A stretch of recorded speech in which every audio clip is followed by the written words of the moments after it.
아멘. 우리 히브리서 1장 1절, 2절 두 절을 다 함께 선포할까요?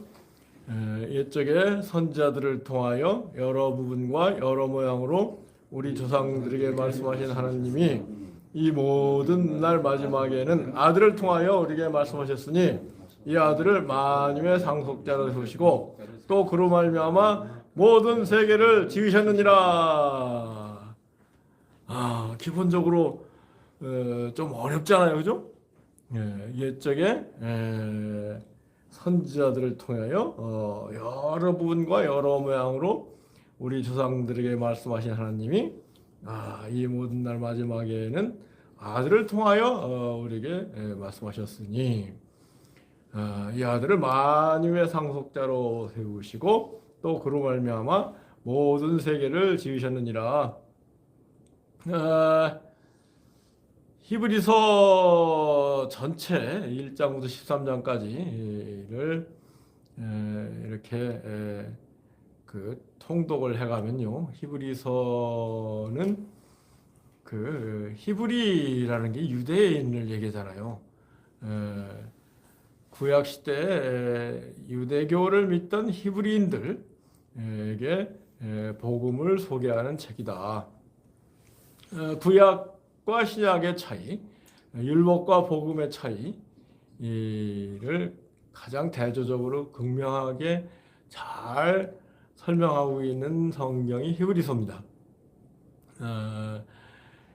그래서 우리도 지금 이제 신약 시대를 살고 있는데 과연 구약 시대, 구약 성경이 우리에게 무슨 의미가 있는가? 이거를 우리는 알면서 신앙생활을 해야 되거든요. 무슨 말씀이냐면은 지금 우리가 신라 시대를 살고 있는지 고려 시대인지 조선 시대인지 일정 시대인지 이 시대를 몰라가면서 살고 있다면 그건 참 한마디로 시대착오라고 하죠, 그죠? 시대착오. 시대를 착오하면서 살고 있다. 그러면은 완전 잘못 살고 있다, 그런 얘기가 되는 거거든요. 그래서 우리가 살고 있는 시대, 신약 시대, 복음 시대, 성령 시대, 은혜 시대를 어떠한 시대인지, 특히 구약 시대의 율법 시대에 대조해서 깨우쳐주고 있는 책이 히브리서이기 때문에 굉장히 중요한 책입니다. 시대를 분별하게 하는, 우리가 어느 시대에 살고 있는가를 깨닫게 해주는 그런 아주 너무 중요한 성경이다. 우리가 신약 시대, 복음 시대, 성령 시대, 은혜 시대를 살아가는 데 있어서 맨 처음 공부해야 될 내용이 있다면 저는 히브리서라고 생각합니다. 히브리서가 구약 시대에서 신약 시대, 율법 시대에서 복음의 시대로 어떻게 전환되었는가, 그것을 깨우쳐주는 책이기 때문에 그렇습니다. 이것을 모르고 신앙생활을 하면은 굉장히 혼선, 혼란, 혼돈이 올 수 있거든요. 그래서 제가 이 히브리서를 한번 연구하고 여러분들과 함께 생각하고 깨닫기를 원해서 히브리서 강해를 시작하는데요. 이 히브리서 긴 성경은 아니에요. 1장부터 13장까지. 마태복음 28장, 복음서, 사복음서는 길잖아요. 사복음서의 절반 정도 되는 성경인데 정말로 중요한 의미심장한 내용들이 포함되어 있다. 이것을 우리 알아야 됩니다. 히브리서 오늘 조금 전에 1장 1, 2절을 읽었잖아요. 옛적에 구약 시대를 얘기합니다. 구약 시대에 선지자들을 통해서 구약 시대는 선지자들이 활동하던 시대거든요. 통해서 그런데 이제 신약 시대에는 누구를 통해서 우리에게 말씀하세요? 주님, 예수님, 또 사도들을 통해서 말씀하시잖아요.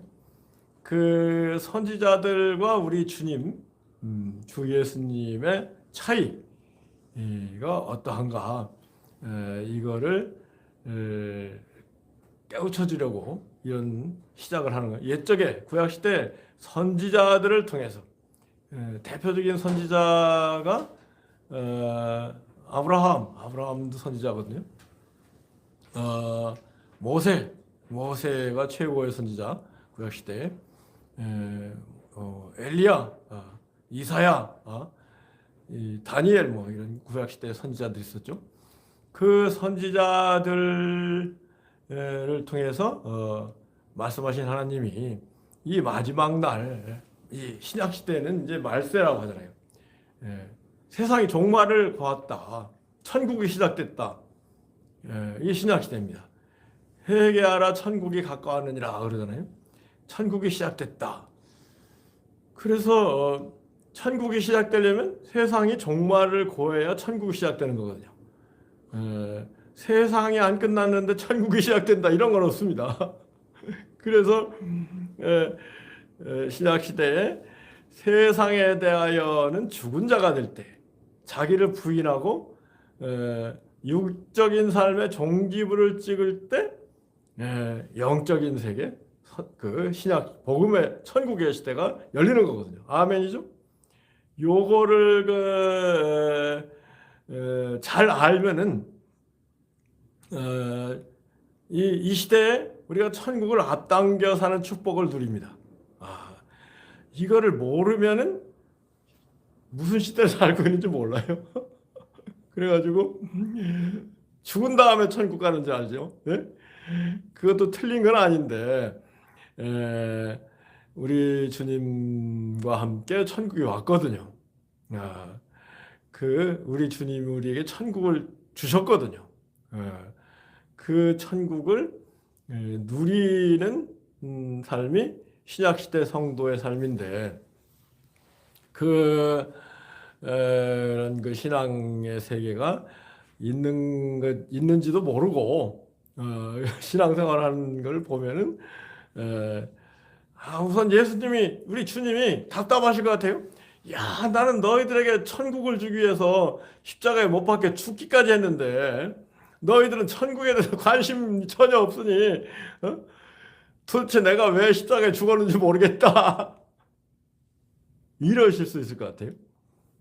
그래서 주님을 바라보고 주님의 죽으심과 함께 연합하고 그리고 주님의 죽으심과 연합한 자는 주님의 부활하심과 연합한 자가 되리라 그랬거든요. 그래서 부활의 세계가 영생 천국의 세계죠. 영생 천국의 세계를 앞당겨 사는 삶이 신약 성도의 참 신앙생활의 모습이다. 이거를 아는 교회 지도자들도 별로 없고 그 신학자들도 별로 없고 죽은 다음에 천국 가는 거지요. 이렇게 생각을 하면서 신앙생활을 하고 있는데 제 경우는 솔직히 얘기해서 20년 담임 사역 전도사 목사로 사역하면서 전혀 인간의 눈치를 보지 않고 신앙생활을 해왔거든요. 무슨 말씀이냐면은 일반적으로 교회 일을 하는 목사님들은 첫째는 교단의 눈치를 봐야 됩니다. 교단에서 생각하는 장로교단은 장로교단으로서의 신학 이론이 있고 침례교단은 침례교단의 신학 이론이 있습니다. 그 신학 이론에 벗어나면은 혼나요. 쫓겨날 수 있어요. 그러니까 늘 장로교단에 속한 목회자들은 칼빈주의, 칼빈이 장로교단에 뭐랄까요? 그, 그 시작한 사람이니까 칼빈주의에 벗어난 얘기를 할 수가 없어요. 그 감리교단은 웨슬리, 요한 웨슬리의 생각과 벗어난 얘기를 할 수가 없어요. 근데 이제 저는 그런 거 다 떠나 자유롭게 예수님이 뭐라고 하시는가, 사도 바울이 뭐라고 하는가 여기에 초점을 맞춰서 20년 신앙생활을 해왔다고 할까요? 두 번째는 교회라는 게 늘 그 살림, 이제 헌금을 모아서 살림을 하잖아요. 교회에 여러 가지 경비도 쓰고 목회자들 생활비도 쓰고 그러잖아요. 그렇기 때문에 그러진 말아야 되는데 목회자들이 성도들, 특히 세력 있는 성도들, 돈 있는 성도들을 무의식 중에 의식할 수밖에 없는 시스템이랄까요? 그런 그래서 개신교에서는 세상에서 좀 행세하는 사람들을 이렇게 높여주는 그런 분위기가 은근히 있습니다. 근데 제 경우는 전혀 보수 신경 안 쓰고 하여튼 뭐 교회 살림도 모자라면 내가 메꾼다. 그리고 교단 신경 안 쓰고 오직 예수님만 신경 쓴다. 예수님이 어떻게 생각하시는가? 우리 사도들이 어떻게 가르쳤는가? 여기에만 신경을 쓰고 20년 신앙생활을 했더니 야, 이 교회의 복음의 핵심이라는 것은 예수 그리스도를 믿고 예수 그리스도를 바라보고 예수 그리스도와 하나가 되어서 예수 그리스도의 천국 영생을 누리는 이것이 복음이구나. 이걸 철저히 깨달았다고 할까요? 그런데 뭐예요? 예수 그리스도와 하나가 돼야 되는데 예수 그리스도와 하나가 되기 위해서는 그 대전제에서 내가 없어져야 돼요. 내가 남아있고 내가 살아있는 동안 예수 그리스도와 하나가 될 수가 없잖아요. 그죠? 이걸 철저히 깨달았습니다. 그래서 예수님을 바라보고 예수님과 하나가 되고 예수님이 내 안에 가고 내가 예수님 안에 가고 그런 복음 그것이 예수님이 바라는 우리 성도의 신앙이다. 이거를 철저히 깨달았는데 그 얘기를 히브리서가 하고 있더라. 히브리서가. 예. 그 다른 여러 예수님 말씀 또 여러 성경에서 그런 얘기를 하고 있지만은 히브리서가 제일 그 얘기를 확실하게 하고 있어요. 그래서 1장 1절부터 옛적의 구약시대 선지자들을 통해서 여러 가지로 부분적으로 and many times and various ways 그랬잖아요. 1장 1절 다시 한번 볼까요? 한번 다시 또 선포합니다. 옛적의 선지자들을 통하여 여러 부분과 여러 모양으로 우리 조상들에게 말씀하신 하나님이 그러니까 히브리인들에게 말씀하셨단 말이에요. 어떻게 해요? 선지자들 통하여 여러 부분 원래 우리 개역 한글에는 부분적으로 이렇게 번역이 되어 있습니다. 여러 부분으로 그렇게 번역이 되어 있네요. 부분적으로 부분적으로 말씀하셨다. 그렇기 때문에 구약의 가르침들은 부분적인 가르침이다.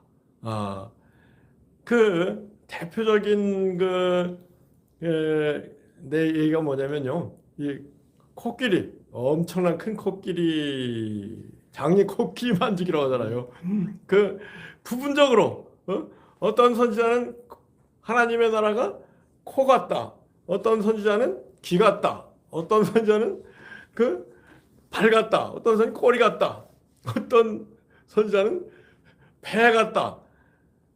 이렇게 얘기를 했다는 거예요. 그러니 하나님의 참뜻, 하나님의 참뜻은 뭐예요? 우리가 영생 천국을 주기로 하시는 거죠. 영생 천국을 주기를 원하는 참뜻을 구약을 아무리 읽어야 장님 코끼리 만지기다. 그런 얘기를 하는 겁니다. 그래서 신약 시대, 복음 시대를 살아가는 우리는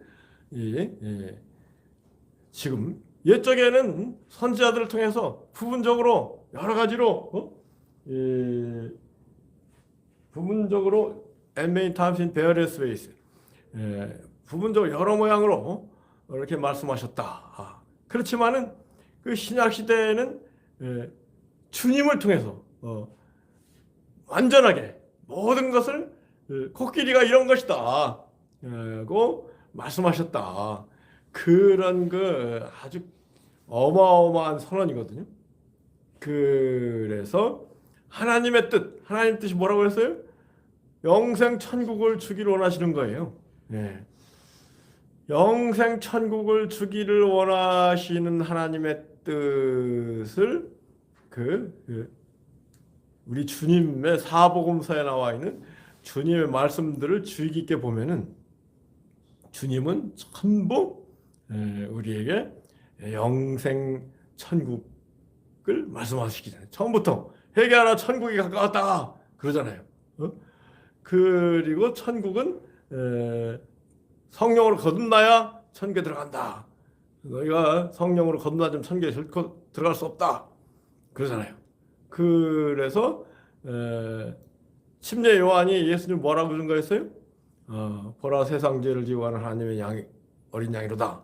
세상 죄를 청산한 다음에 성령을 부어주시는 분이다. 그래서 우리 주님은 성령과 불로 침례를 주는 분이다.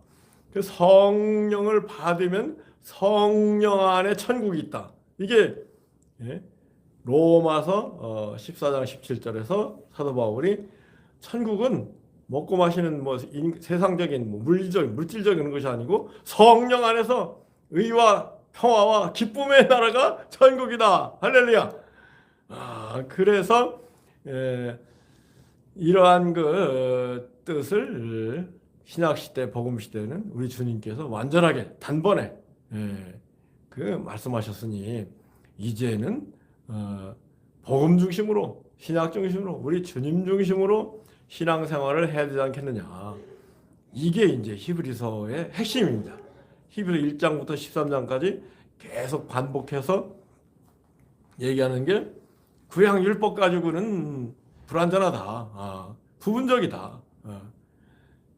우리 신약 예수님 복음이 완전하고 전체적이다. 이 전체적이고 완전한 하나님의 뜻을 알도록 신약 시대가 시작된 것이다. 그러므로 이제 우리가 시대를 분별하고 신약 시대를 제대로 살아가야 되지 않겠느냐. 할렐루야. 이런 선언을 끊임없이 하고 있는 이 성경이 히브리서입니다. 그래서 굉장히 아주 중요한데 내용 자체는 조금 어려운 편이라고 할까요? 근데 성경이 쉬운 성경이 있는가요? 우리 어떻게 생각하세요? 성경이 쉽다.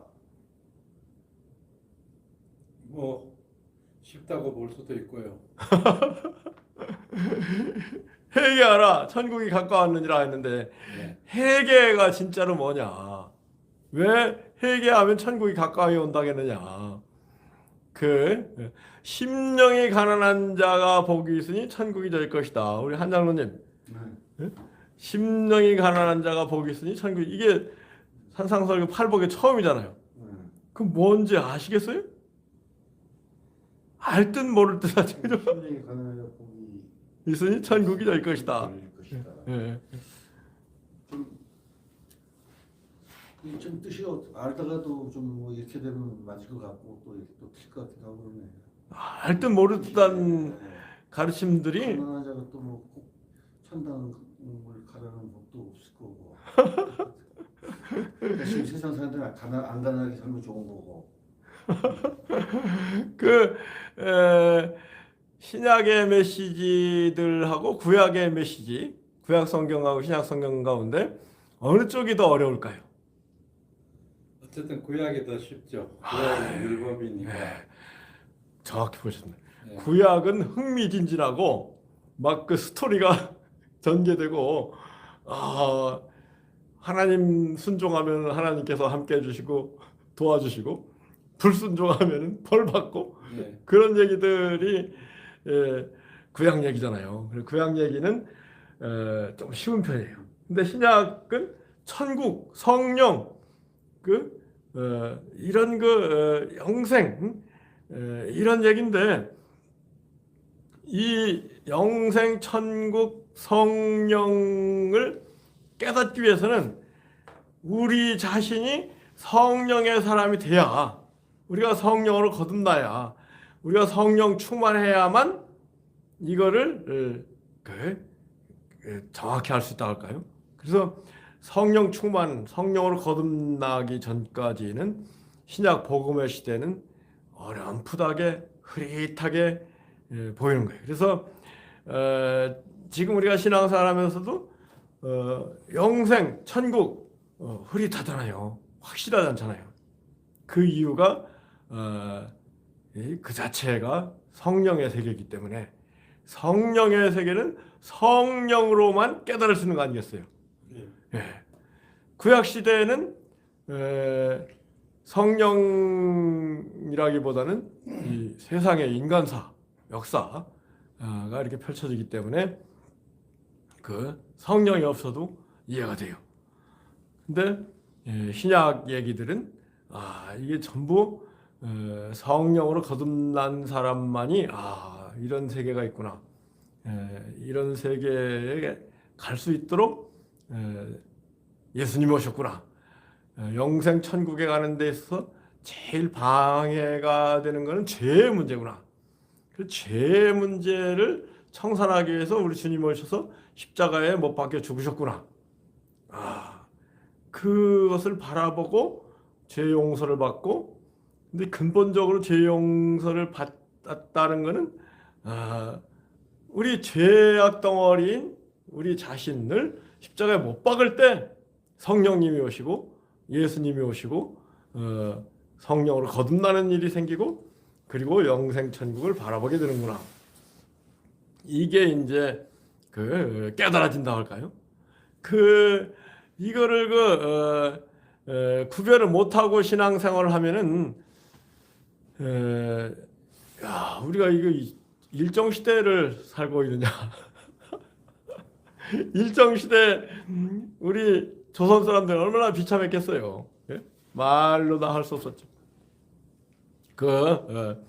일본 사람들은 다 주인이고, 조선 사람들은 다 노예 아니었어요, 그죠? 네. 그래서요, 이 구약과 신약을 구별 못하면은 일정 시대 비슷하게 우리 사람들이 여전히 율법의 노예로 살게 됩니다. 예. 율법에 매여서 율법적으로 순종하고 그래서 복을 받고 불순종하면 벌 받고 저주 받고 이런 공포 가운데 살게 돼 있어요. 일정 시대 때 우리 조선 사람들은 한마디로 공포 그 자체였어요.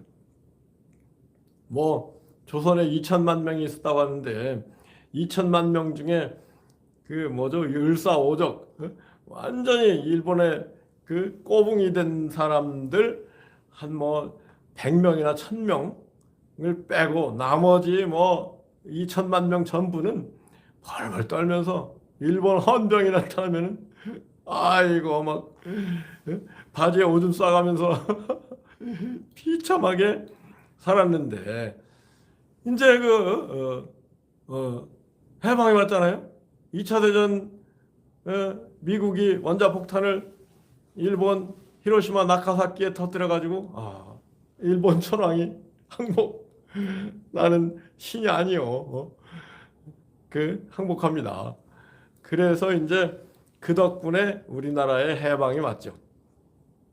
해방이 오니까 아, 정말 좋다, 기쁘다, 자유다. 이제부터는 일본 놈들 무서워할 필요가 없다. 그런 감격 가운데 우리가 지금 사실 살고 있는 거예요. 예. 그 감격이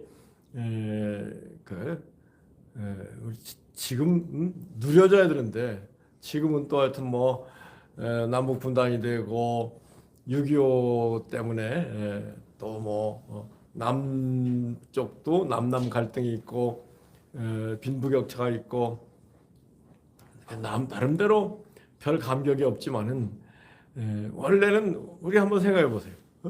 아, 일정이 끝났다. 해방이 됐다. 아, 그때 감격이 얼마나 엄청났겠어요? 완전히 새로운 시대가 열린 거 아니에요. 우리가 주인인 시대. 아, 완전히 노예로 살다가 주인이 됐단 말이에요. 정말 그 놀라운 그 기쁨, 자유, 행복의 시대가 시작된 거 아니겠어요? 그래서 예수님 신약 복음을 제대로 믿으면은 야, 우리가 하나님의 자녀가 됐네? 전에는 하나님을 무서워하고 벌벌 떨었는데 그럴 필요가 없네? 하나님의 아버지시네? 아, 우리는 천국의 주인이네? 이거보다 더 좋은 게 어디 있어요? 그래서 이 복음 자유와 해방의 감격 가운데 살아야 되는데 실제는 그렇지 못하잖아요. 실제는 여전히 율법적으로 살아가는 게 현실이잖아요. 그래서 이것을 타파하기 위해서는 절대로 히브리서를 잘 깨닫고 우리가 어느 시대를 살고 있는가를 잘 깨달아야 되겠다. 그런 말씀을 드립니다. 또 하나 비유를 든다면 미국이 1860년부터 남북전쟁이 시작됐잖아요. 북부 해방 자유 흑인국, 남부 노예주들하고 이제 남북전쟁이 뭐 자그마치 4년 거의 5년 가까이 계속됐어요. 어마어마하게 죽었습니다. 근데 이제 결국은 흑인들이 상당한 역할을 했어요. 북부에 있는 흑인들이 이거 우리가 이겨야 결국은 우리들과 우리들 후손에 희망이 있다 생각을 하고 싸워서 남부를 물리치고 남군이 항복을 했거든요. 그러면서 이제 링컨 대통령이 헌법 개정을 했어요. 헌법을 개정해서 이제부터는 이 미국의 시민들은 흑백 구별 없이 다 자유 시민이다. 누구나 다 똑같은 권리 평등하다. 이것을 헌법으로 못 박아버렸어요. 그랬을 때 흑인들의 감격이 얼마나 엄청났겠습니까? 근데 이제 북부에 있는 흑인들은 그것을 좀 더 잘 깨달았는데 남부에 백인 농장에서 노예 생활을 하던 흑인들은 이게 실감이 안 나는 거예요. 그래서 여전히 백인 농장 주인들 눈치를 보고 그렇게 사는 시대가 자그마치 100년이 갔습니다. 그래서 미국의 그 흑백 문제가 세그리게이션, 흑백 분리, 뭐 버스도 흑인 타는 버스, 백인 타는 버스, 식당도 흑인 자리, 백인 자리, 학교도 흑인 학교, 백인 학교. 그러니 그게 흑백, 백인과 흑인이 평등하다. 말만 평등한 거지 실제는 평등하지 못해요. 그게 100년을 갔습니다. 그래서 1960년대에 1860년에 남북전쟁이 있었거든요. 1960년 100년 뒤에야 이 흑백 분리가 철폐됐어요. 그 흑백 분리를 철폐시킨 이 역할을 한 미국 연방 대법원이 미국 사람들한테 존중받는 이유 중에 하나가 미국 연방 대법원이 판결로 야, 흑인들 백인 학교 못 가게 하는 건 이건 위헌이다, 불법이다. 흑인들로 하여금 백인 학교 가도록 만들어라. 그리고 만약에 그것을 방해하면은 연방에서 군대를 보내가지고 그 흑인들로 하여금 백인 학교 가는 것을 막는 사람들을 막아라. 그렇게 판결이 났어요. 그래서 이제 브라운 비 보드 오브 에듀케이션이라 해가지고 이 유명한 흑백 분리 철폐의 시초가 되는 연방 대법원 판결입니다. 그러면서 이제 모든 게 서로 평등하게 나가고 그 결과 심지어는 2008년인가요? 오바마 흑인이 대통령까지 된 거예요. 그래서 지금은 굉장히 뭐 흑백이 거의 뭐 평등까지 왔죠. 근데 이제 중요한 건 뭐냐면은 우리가 어느 시대를 살고 있는가? 지금도 흑인이 야 이거 우리 노예냐 노예 아니냐 백인들이 우리 주인이지 생각하고 백인들 눈치 보면서 슬슬 뒷공문이 빼면은 이거 시대를 잘못하는 거 아니겠어요? 흑인들이 야 우리는 링컨 대통령 남북 전쟁할 때 우리 흑인들이 앞장서 가지고 피 흘려서 전쟁에서 이기고 그리고 남북 전쟁에 승리하고 나가서 100년 동안 차별을 받았지만은 누구죠? 그 마틴 루터 킹이라고 그 1960년대 그 위대한 I have a dream. 나는 꿈이 있습니다. 뭐 우리 흑인과 백인들이 함께 어울리고 서로 차별하지 않고 서로 존중하는 그런 시대에 대한 꿈이 있습니다. 그런데 그런 얘기를 그전에는 못했어요. 그전에는 흑백 분리, 흑인들은 열등국민, 백인들을 눈치를 봐야 되는 국민, 백인들은 뭐 1등석 다 타는데 흑인들은 1등석 절대 못 탔어요. 그래서 우리가 어느 시대를 살고 있는가? 자유와 해방을 누리는 하나님의 자녀가 된 천국의 주인 된 시대를 살고 있다. 그거를 이제 히브리서가 우리한테 깨우쳐주려고 하는데요. 오늘 제일 많이 깨우친 것 같습니다. 그거를 경험을 했어요, 제가 이번에. 그래가지고 그 히브리서처럼 그 율법, 이렇게 교회를 율법적으로 다닌 거지. 정말 마음에서 우러나서 성령을 못 만났었는데 이번에 내가 11월 달에 진짜 성령을 만나가지고 이제는 참담은 정말 할렐루야. 그래요. 교회의 주인 되고 머리 되신 분은 우리 예수님이거든요. 뭐 교회 설립자가 있고 뭐 교회 뭐 건물 짓는데 뭐 헌금을 많이 한 사람이 있다. 그 사람이 교회 주인이 아닙니다. 그 사람 마음을 성령님이 감동시켜 가지고 이 교회가 존재하는 거거든요. 그러니까 교회 주인 되고 머리 되신 분은 우리 주 예수님이다. 이거를 잊지 말아야 돼요.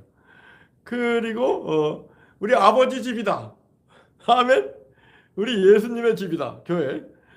그러니 교회 와서 뭐 이는 치보고 저는 치보는 거 이건 아직도 성령의 사람이 아니기 때문에 그 육적인 사람이기 때문에 교회 와서 이는 치 저는 치 보는 거거든요. 그거는 아직도 복음을 제대로 믿지 못하고 있는 것이다.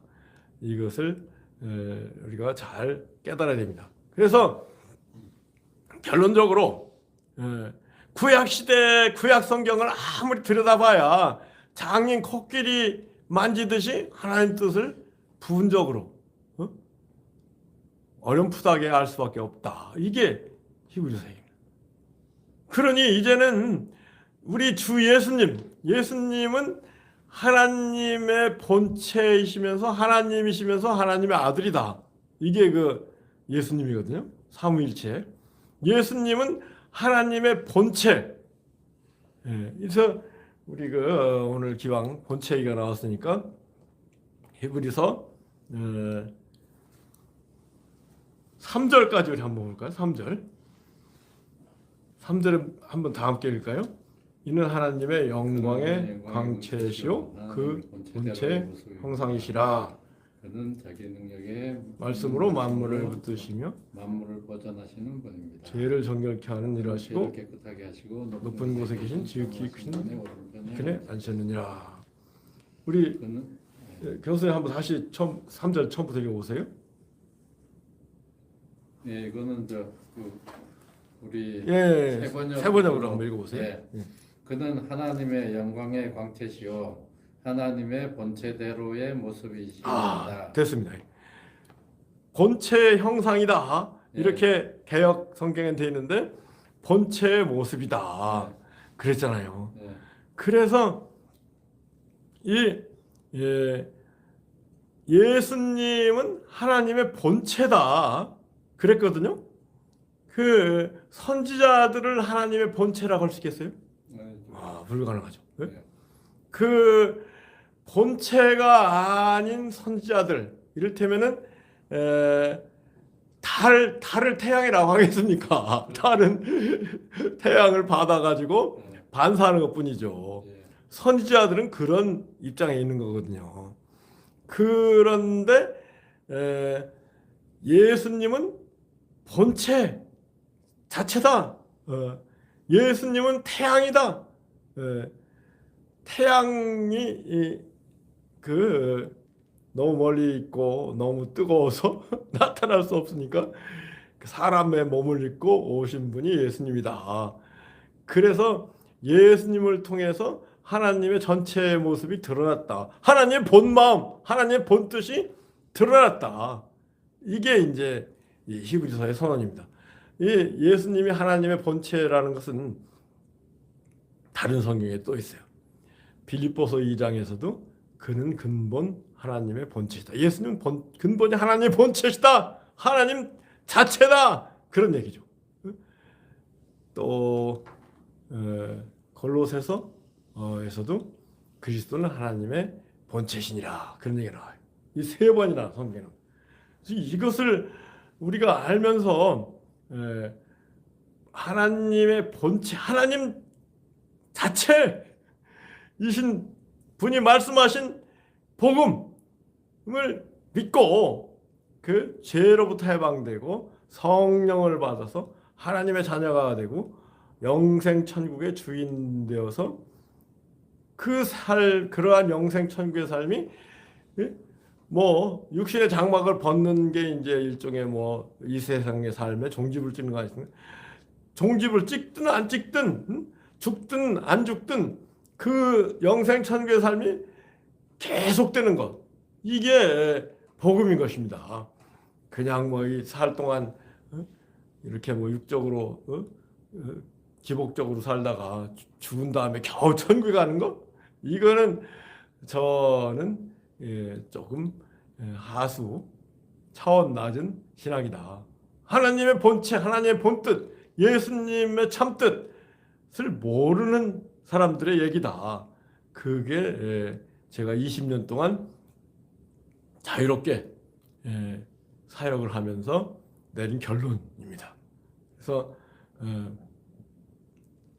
우리가 결론적으로 다시 한번 정리한다면 옛적에 선지자들을 통해서 여러 모양으로 부분적으로 말씀하셨단 말이에요. 이 구약 성경 장인 코끼리 만지듯 얘기해 놓은 그 구약 성경 가지고는 하나님의 참뜻, 본뜻, 완전한 뜻을 알기 어렵다.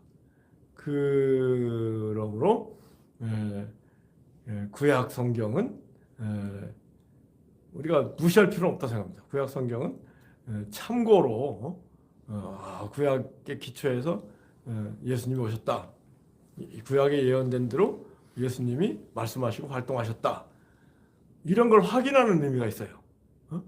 그런 얘기를 복음서, 신약성경, 사복음서, 사도행전, 여러 서신들, 오늘 히브리서도 보면요, 이 관주가 있습니다. 관주.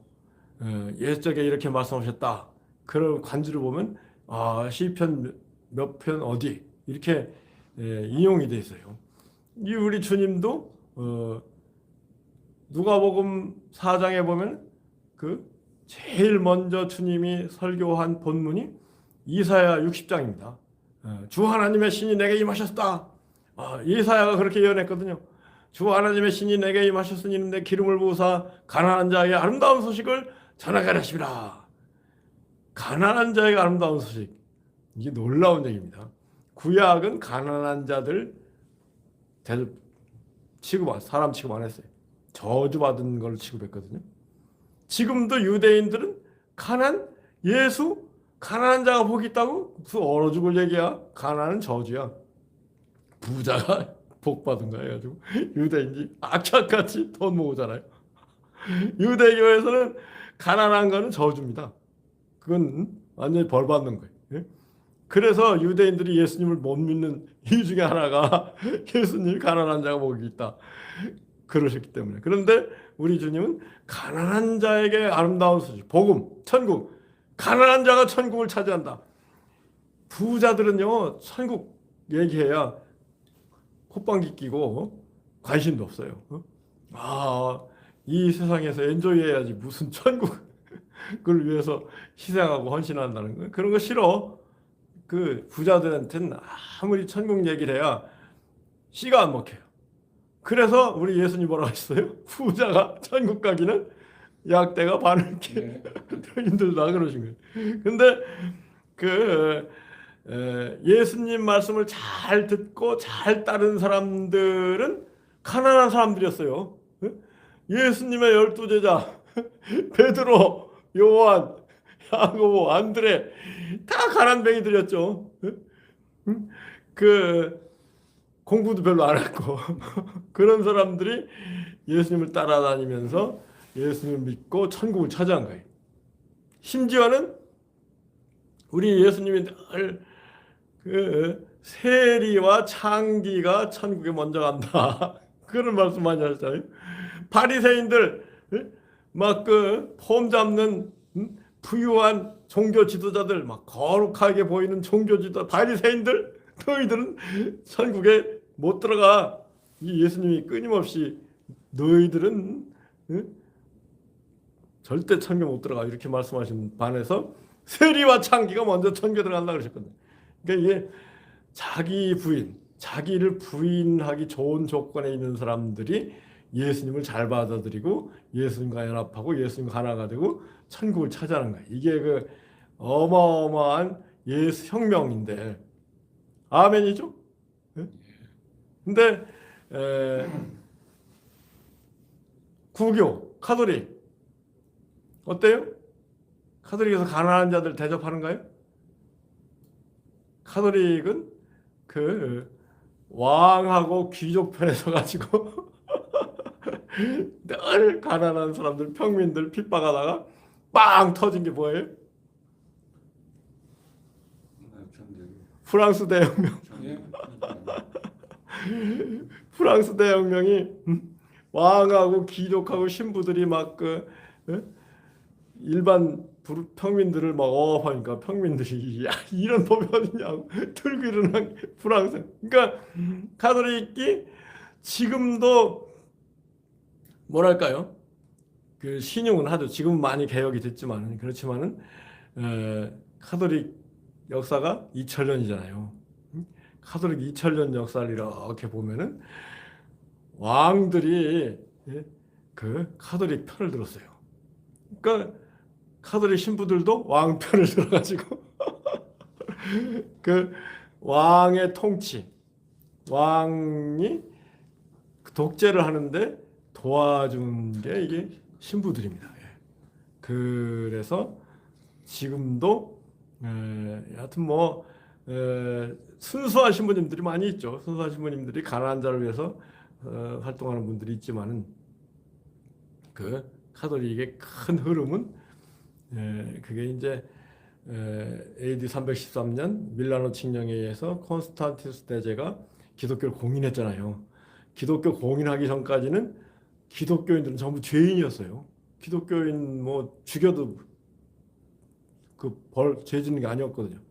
그러다가 이제 콘스탄티누스 대제가 어머니가 이제 신앙인이어가지고 꿈에 이제 막 십자가 방패를 만들어 가지고 나가면 이길 것이다. 이 꿈을 꾸고 십자가 방패를 만들고 나아가서 전쟁에 이겼거든요. 그리고 기독교를 공인하고 이 기독교가 그 국가의 종교가 돼버렸어요. 그 뒤에는 황제, 로마의 황제들이 교회를 좌지우지하고 또 교회 지도자들도 황제 눈치를 보고 그러면서 교회가 엉망진창이 돼버렸어요. 굉장히 교리를 앞세워 교리 가지고 막 그 서로 싸우고 대표적인 싸움이 뭐냐면요. 그 성모 마리아 가톨릭에서 그런 그 싸움이 있었어요. 성모 마리아는 예수님이 하나님이니까 성모 마리아는 하나님의 어머니다. 이게 그렇게 주장하는 사람 했거든요. 그런데 일부 사람들이 아니 성모 마리아를 어떻게 하나님의 어머니라고 할 수 있겠느냐. 사람인 예수님의 어머니지. 이게 맞는 얘기일 수 있잖아요. 그런데 이제 그 아주 뭐 현명한 주교 네스토리우스라는 주교가 야 이거 가지고 싸울 게 뭐냐. 성모 마리아는 그리스도의 어머니라고 하자. 그리스도의 어머니라고 하면 되잖아요. 뭐더라 하나님 어머니라고 할 거 뭐 있어요? 사람의 어머니라고 낮출 필요도 없고 그리스도의 어머니라고 하자. 그게 맞는 거 아니겠어요? 그런데 로마 황제가 그 공의회를 소집해가지고 내린 결론은 하나님의 어머니다. 그래가지고 그리스도의 어머니라고 한 네스티리오스는 이단이다. 더 이상 로마에서 활동 못 쫓아버렸어요. 이거 얼마나 웃기는 얘기예요. 그러니까 황제가 교회를 좌우하면서 교리 옛날 조선시대 그랬잖아요. 사색당정 당파 싸움을 제일 심한 때가 숙종 때라는 것 같아요. 숙종이 사색당파를 이용해가지고 왕권을 강화했다고 그런 얘기 있잖아요. 근데 이제 숙종 때 예속 논쟁이라고 해가지고 그 숙종의 할머니가 돌아가셨는데 숙종의 할머니를 1년 상을 지내야 되느냐 9개월 상을 지내야 되느냐 이거 가지고 뭐 대판 싸움이 났어요. 숙종이 한 번은 1년 상을 지내는 게 맞다 해가지고 9개월 지내자는 쪽이 완전히 박살났어요. 근데 또 이번에는 숙종의 어머니가 돌아가셨는데 이때는 또 3년 상이 맞냐 1년 상이 맞냐 이게 예속 논쟁. 이번엔 숙종이 1년 상이 맞다 그쪽을 들어줘가지고 원래 할머니 1년 상 들이자던 그쪽이 완전히 박살나버렸어요. 이게 말이 되는 얘기입니까? 이런 역사가 카톨릭 안에서도 펼쳐졌어요. 그래서 이제 가톨릭이 문제가 심각하니까 심지어는 뭐 돈 가져오면 죄 용서 준다 이게 면죄반입니까? 거기에 이제 루터가 반기를 들고 종교개혁이 됐는데 종교개혁이 됐지만 카톨릭의 부조리한 불합리한 모습에 90%가 개신교회에 넘어와 있다는 게 제가 공부해 보니까 첫째 루터교에서는요 성만찬 성찬을 하잖아요. 카톨릭에서는 성찬이 화채설학에서 예수님의 살과 피로 변환되는 거 아니에요. 루터교도 똑같습니다. 루터교는 예수님의 살과 피로 변한다. 이게 루터교예요. 그리고 하여튼 조금 전에 얘기한 성모 마리아는 하나님의 어머니다. 이 교리도 그대로 넘어와 있어요. 그래서 또 루터가 욕먹는 것 중에 하나가 루터가 막 종교개혁을 해서 카톨릭에 대항하고 그러니까 농민들이 희망을 갖고 농민이라는 게 농노였거든요. 소작 노예 비참하게 맨날 죽어라 농사 지면은 10분의 9를 영주들이 다 가져가고 10분의 1 가지고 굶어 죽지 않을 정도로 살던 농민들이 이게 말이 되냐 해가지고 농민 전쟁을 일으켰어요.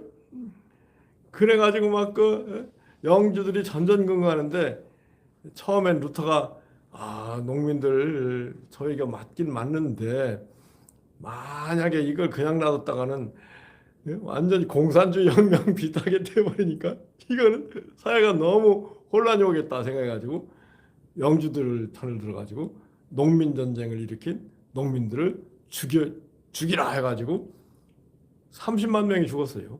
이게 루터가 이제 약자 편을 안 들고 영주 편을 든 거죠. 그래서 이 기독교가 이렇게 왔지만은 예수님의 참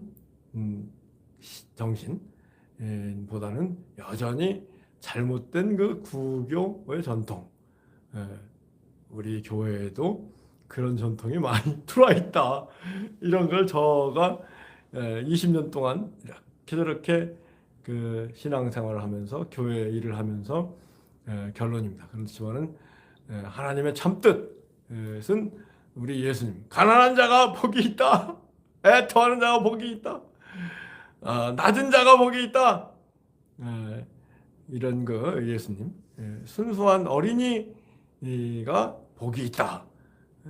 교회에서요 어른 행세하러 가면 교회마다 뭐 교회 목사들이니 뭐 장로들이니 뭐 자기가 교회 주인 양 하면서 어른 노릇하려고 하잖아요. 그건 아주 예수님의 가르침에 반대되는 거예요. 예수님은 어린이가 복이 있다. 너희가 돌이켜 어린이처럼 되지 않으면 결단코 천교 들어갈 수 없다. 그렇게 얘기했거든요. 그래서 지금 우리가 교회를 다니고 있지만은 지금 교회의 모습도 굉장히 예수님 뜻하고는 그 거리가 있는 교회다.